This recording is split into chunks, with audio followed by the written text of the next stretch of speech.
Hey, all right. Well, we are live, and I'm going to just make a little change here in the back and give myself a little volume so I can hear myself. And I am D. Scott Smith, and this is my wife, Christine Smith. Go ahead and unmute yourself, Christine, and make an introduction while I get this other part going here. Great. We decided to do this together. It's our first time, but we're gonna act like pros. I can see my husband here and I can see him there. So we are ready to go. And I just heard our son down the hallway, and I'm thinking he might just end up being part of this accidentally. He just might.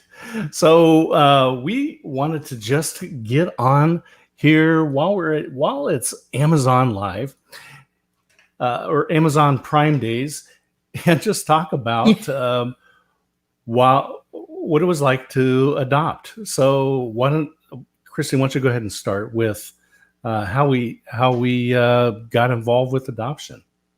Great.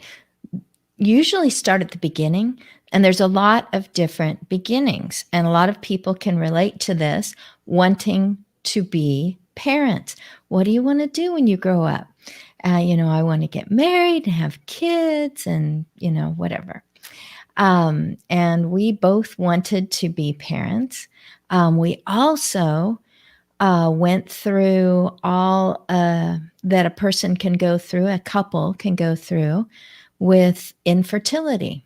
And so for some people, they end up adopting because they want to expand their family, or they just love children. And all of that is true for us.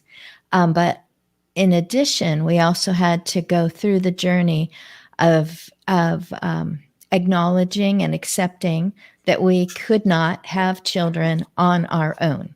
So adoption became a wonderful option, so much so that we did so more than once.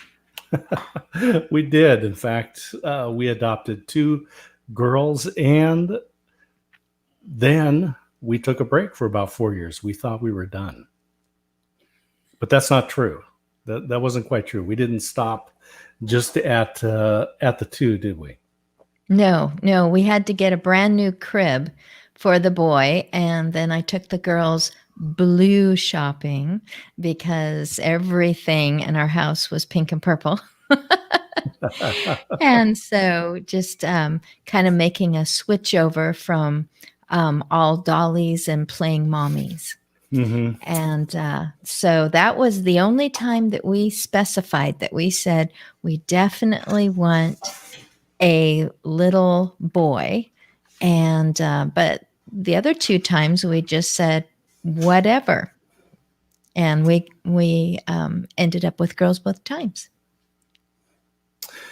Well, I tell you that I remember when we went out for dinner, and you had been teaching pre-adopt classes. So we'll probably want to have to go in and talk about what that means as well, because you as an educator, it just made sense that you had experience in adoption, and they needed people to teach other adoptive parents, or hopefully adoptive parents, what it was like. And so there you were. You had the chance to teach, and so you had the application, and we went out for dinner and just said, I was thinking.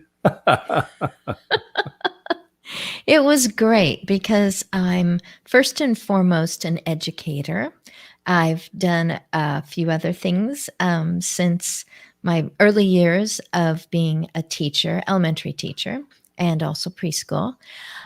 But my superpower is talking too much. And so might as well put that to good use. And I never received payment. I wasn't supposed to, for being a pre-adopt leader. This was all about wanting to talk to people who were thinking about adoption. And the agency that we used all three times, they provided this service. So people who came into our home or wherever I was doing a pre-adopt class, whatever venue made sense. They were already at least filling out a little bit of paperwork because that's a big part of adoption. And then they were invited to come and sit and be comfortable, and they could ask questions, and they could be very raw, and they could ask the things they didn't think they would be able to ask to one of the professionals, because they knew we had walked that pathway. I'm gonna stop you for a moment, Yeah. and just put yourself on pause, and we'll be right back.